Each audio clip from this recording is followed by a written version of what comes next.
We're live. Hello. Um, if you're watching the replay, happy 5th of July.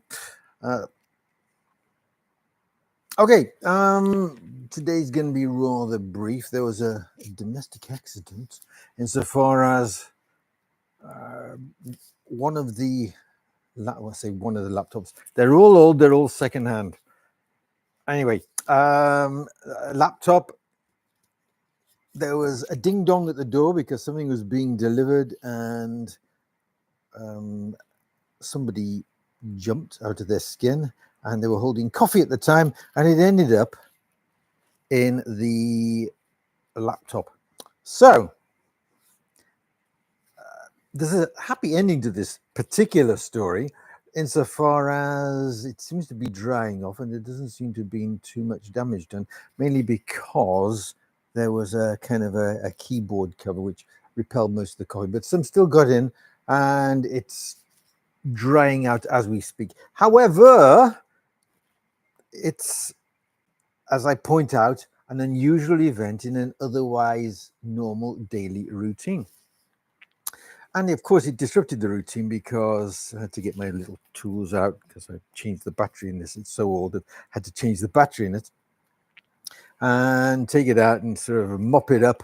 And that took a little while. And so that is the incident that we're going to focus on today.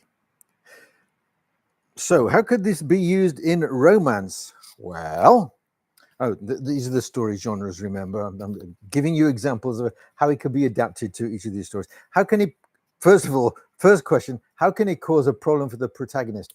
Do I really need to spell that out? However, if it were a romance, one, it could be some person goes up and tries to impress somebody that causes them to spill their coffee into their keyboard. Major sort of moment, which keeps the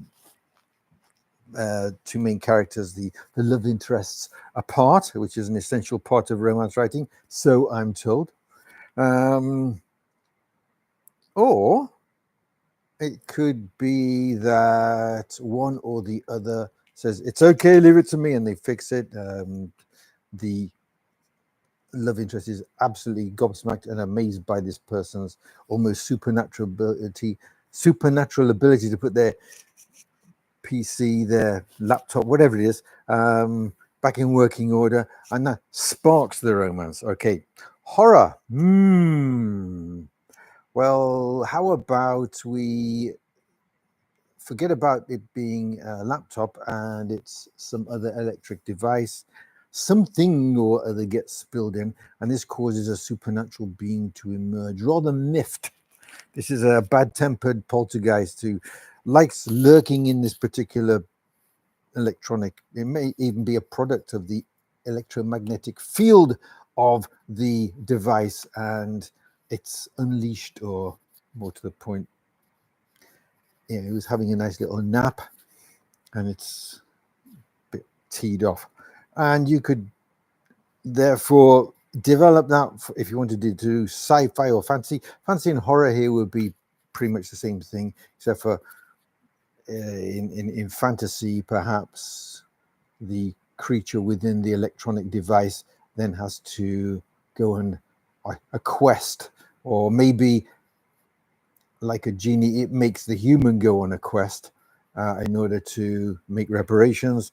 And in sci-fi, how about this particular accident leads to a discovery which is beneficial to mankind or alien kind or whatever? Or here's one. Okay, this person, this is just off the top of my head, they happen to have a tank behind them with a pet octopus. Okay, it's a huge tank, just to be nice to the octopus. Massive tank, but the octopus gets out and the octopus fixes it. And this makes the person realize that this isn't any ordinary intelligent octopus. This is one that can manipulate screwdrivers and things, and is hyper intelligent. It's like, the Einstein of octopuses. Unfortunately, they only live for 18 months, poor little things. Otherwise, we'd be in big trouble. Comedy. Again, I've got no idea how you do something Laurel and Hardy-ish with it, I suppose, or Marx Brothers-ish. It's up to you. If you're a comedy writer, it's just there. It's an idea. Spilling stuff into your laptop. Maybe you're writing out your comedy routine, and then you have to ad-lib. Maybe you take your laptop on stage and say, here's my new cup. I don't know, whatever. Thriller action. Well, you're just about to crack the code or whatever, and then somebody comes along, they trip and doof. So you have to do it old school, or maybe they're a spy. Okay, I think that's all of the genres. 1, 2, 3, 4, 5, 6, 7. Yep. Right. So, and 5:55. Okay. Nice seeing you. This is going out live on Thursday, the 3rd of July. And then because of the processing time, etc., I'm waiting 2 days. Tomorrow, I may or may not do a video on how to